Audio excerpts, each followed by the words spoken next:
Hello there, fellow travelers. Tim from Secret Fire Books here with my monthly reading report, this time for the month of October 2024.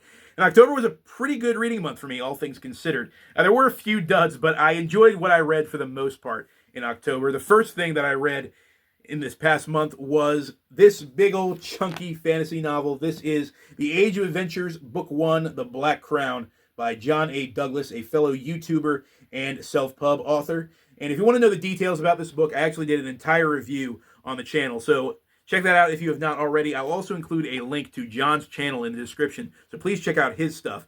For now, just know that I really enjoyed this book, and I am definitely looking forward to more books by John A. Douglas in the future. The next thing that I read was something that I told myself I would read leading up to Halloween. This is Cthulhu, the Mythos and Kindred Horrors by Robert E. Howard. This is a collection of Robert E. Howard's horror stories, as well as a few sword and sorcery and adventure stories that were thrown in there. And they all have something to do in one way or another with H.P. Lovecraft's Cthulhu mythos. Because as you may know, Lovecraft and Howard were friends. They were pen pals. They exchanged letters and story ideas quite a bit. And I gotta be honest with you guys, this book kind of disappointed me. And that really hurts to say, because if you know me, you know that Robert E. Howard is one of my favorite writers. But I just really did not gel with most of the stories in this collection.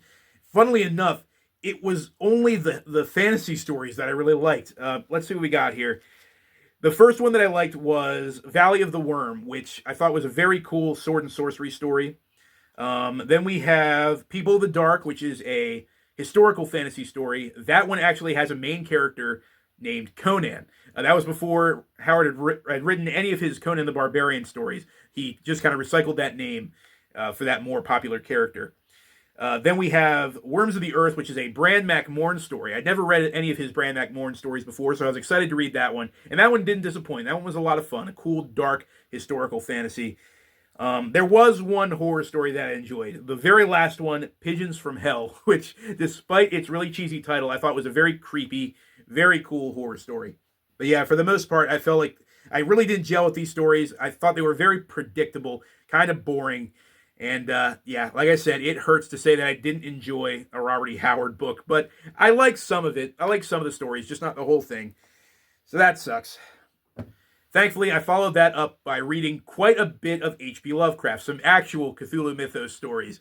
And I read a bunch of them leading up to the live stream that the Elusive Exclusive Book Society and I did for The Shadow over Innsmouth, which is another one of my favorite H.P. Lovecraft stories.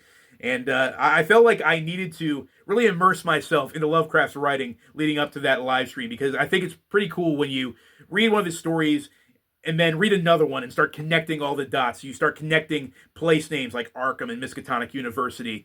You start connecting things like the names of gods like Nyarlathotep and Azathoth and Cthulhu and stuff like that. It's really cool. And I read a bunch of stories that I'd read before, some of my old favorites, like Rats in the Walls, Thing on the Doorstep, Dreams in the Witch House, Herbert West Reanimator, Dagon. I did reviews for all of those in my new series, Lovecraftian Library, which was inspired by all the stuff that I read this month. And I also read a bunch of his stories that I never read before. I read Nyarlathotep, which I did a dramatic reading / audiobook for on the channel. I also read, what else did I read? I read Celiphias, which is a really cool, dark fantasy story, one of his Dream Cycle stories. I read The Hound, which I also did a review for. And what else did I read that I hadn't read before? Oh, the other one was, it's the one with the really long name, and I can't remember it. Facts Concerning the Late Arthur German and His Family. I think that's the title. It's a really long, unwieldy title, but I think I got it right. So yeah, those are the ones that I'd never read before, and I really enjoyed those. For the most part, a lot of good stuff to come out of the Lovecraft collections that I've been reading. He has definitely cemented himself as one of my favorite authors this year. So I will definitely be reading a lot more of his stuff in the future, and I'll be making a lot more video reviews for his stuff. And I'll also include a link to the live stream that we did, the Elusive Exclusive Book Society, our Shadow over Innsmouth live stream with Coral from Pretty and Paper Cuts. It was a lot of fun to talk to. I thought it was funny that she said she'd never read any Lovecraft until then. So it was cool seeing her thoughts on this story and the Cthulhu mythos as a whole. I hope she reads more because, yeah, Lovecraft is always good. Despite the fact that it's pretty dated, it's always a lot of fun.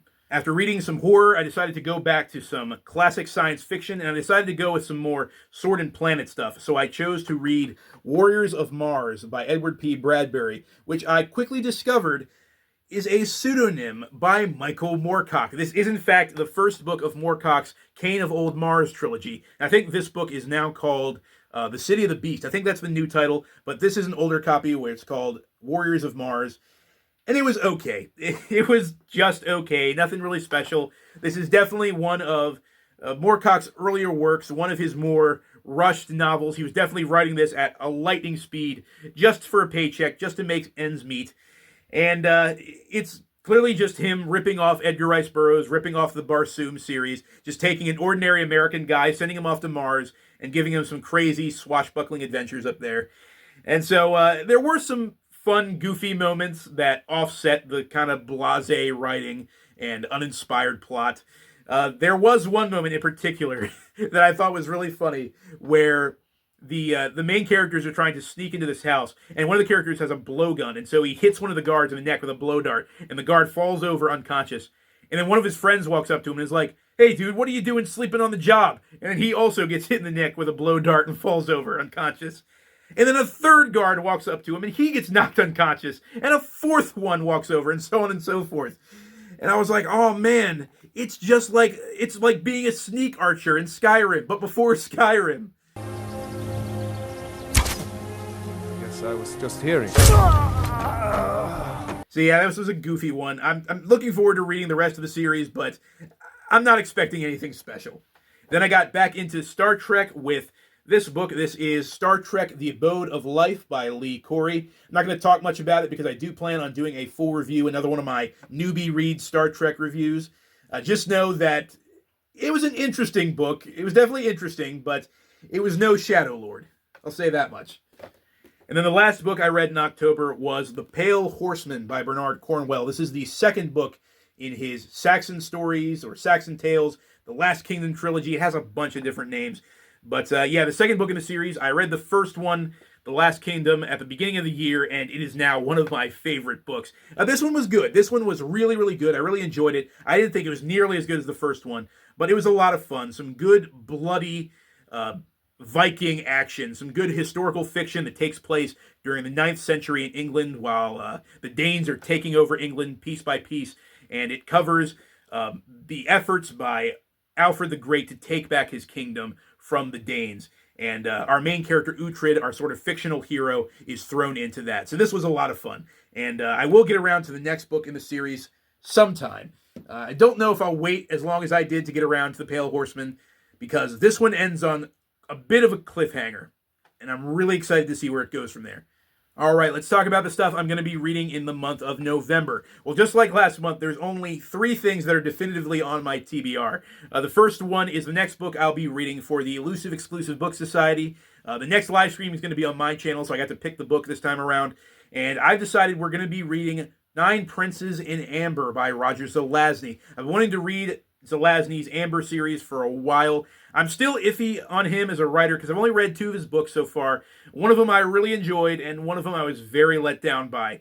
So we'll see. I've heard good things about Amber. I know literally nothing about the series other than that it's a sort of portal fantasy. I don't know anything about the story or the characters, but we'll see. I'm excited. Our special guest for this live stream is going to be the great Eric Wagg, a fantastic self-pub sword and sorcery author and a good friend of the channel. Can't wait to talk to him. I'm going to have to restrain myself. I'm going to want to talk about Robert E. Howard and Conan the Barbarian because I know that Eric's a big Conan fan, so I'm going to have to restrain myself and stay on topic. I'm counting on you guys in the chat to hold me back as much as Nick and Jake.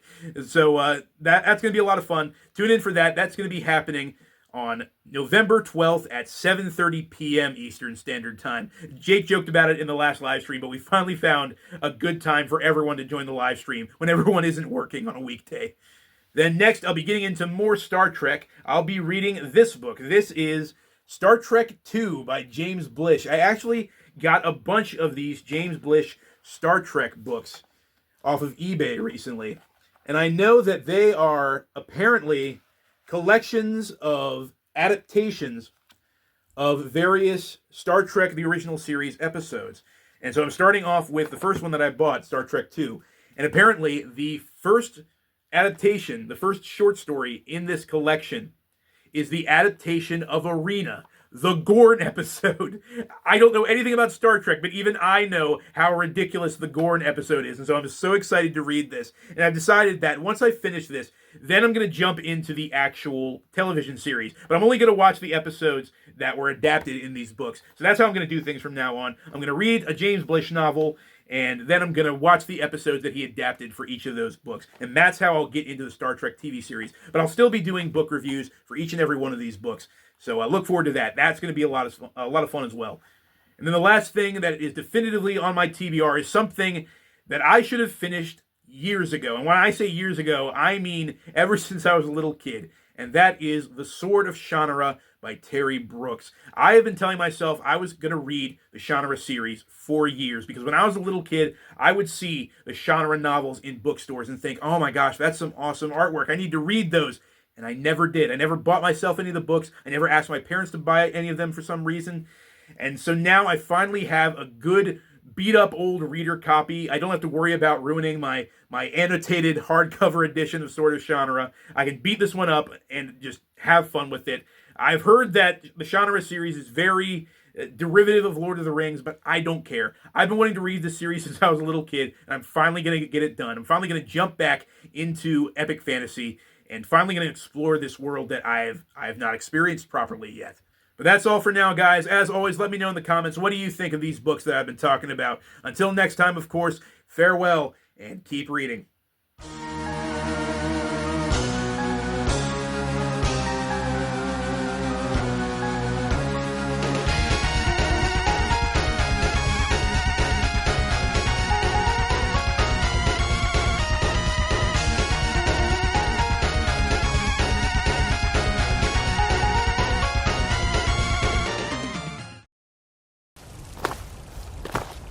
I guess I was just hearing things.